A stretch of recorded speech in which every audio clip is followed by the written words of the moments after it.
three children, ages 8, 7, and 3, Christie, Cheryl, and Danny.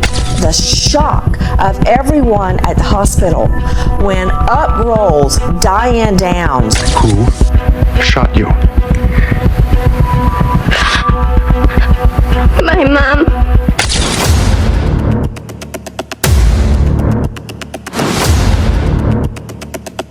Cell to the hospital.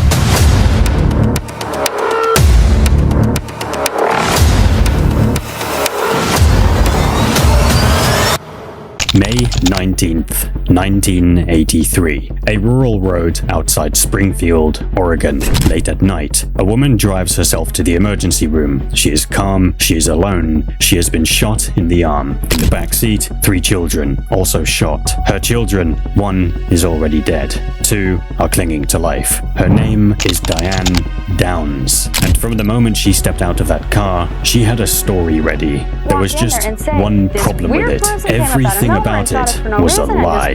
Born in 1955 in Phoenix, Arizona, Diane was the kind of woman people noticed. Magnetic, charismatic, someone who filled a room. She married young, had 3 children, Cheryl, Danny, and Christie, and by every outward measure looked like an ordinary mother. But Diane craved intensity. She had multiple affairs, and she became completely fixated on one man in particular, a married man named Robert Knickerbocker, known as Lou. She wanted him desperately. He didn't want her back, and he made one thing very clear. He would never be with a woman who had children. Diane had moved to Oregon, working as a postal carrier, living with her kids. To colleagues, she was fun, easy to like, she smiled constantly. Inside, she was consumed by a man who had told her, "Your children are the problem." On the evening of May 19th, Diane loaded her children into the car. Cheryl, 7, Christie, 8, and Danny, 3, and drove out to a remote stretch of road called Old Mohawk Road. What happened there, only one adult survived to tell, and she lied. Diane's story: a shaggy-haired stranger stepped into the road, demanded her car keys, and when she refused, opened fire on the children. She was grazed in the arm during the struggle. She drove immediately to the hospital. When she arrived, nurses described her as eerily calm, almost animated, not the shattered mother you would expect from someone whose daughter had just died in her back seat. Cheryl was gone before she reached the hospital. Danny was left permanently paralyzed. Christie survived, and what Christie eventually told investigators would end her mother's freedom forever. But that was still months away. Diane Downs did not retreat after the shooting. She performed. She gave interview after interview. She cried on cue. I've been through that night so many times. I've even been through it with my psychologist.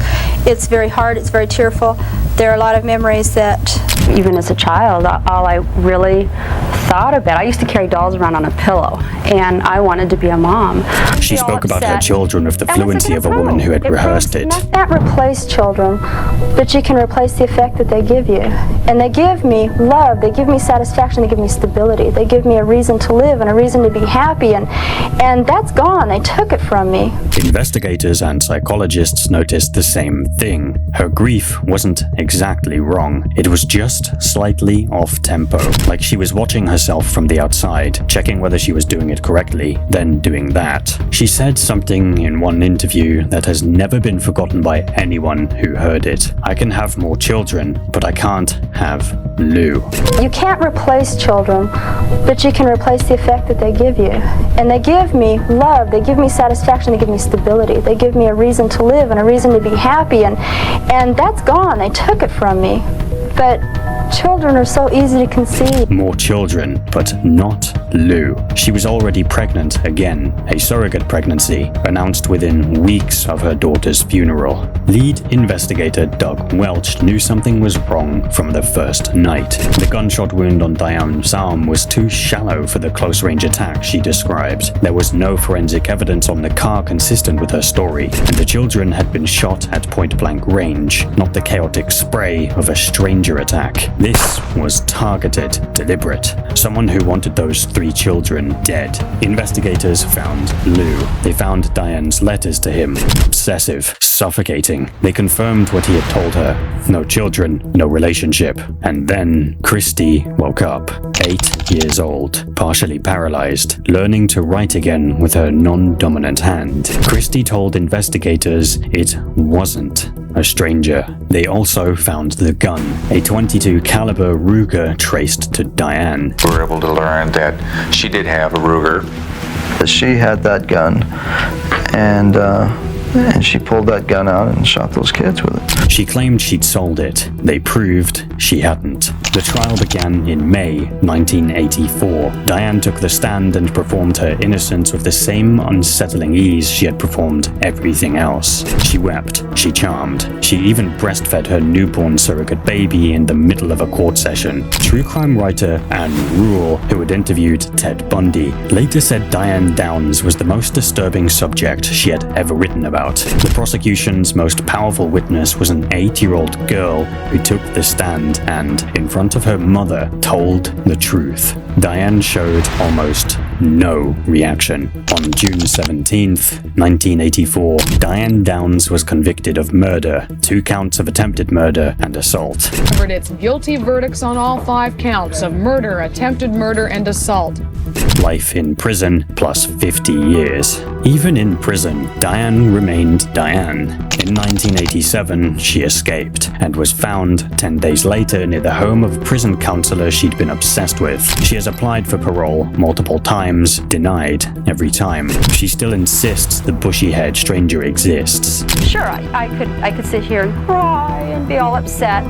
And what's it going to prove? It proves nothing. I am who I am, and I can't prove that I'm anybody other than what I am. Christie and Danny were adopted by the prosecutor's family and given new identities. They built lives largely away from public view, which is exactly how it should be. Cheryl was buried in Springfield, Oregon. She was 7 years old. Psychologists who evaluated Diane described a woman who could not truly see other people as separate from her own desires. Her children were extensions of her, and when they became obstacles, she removed them.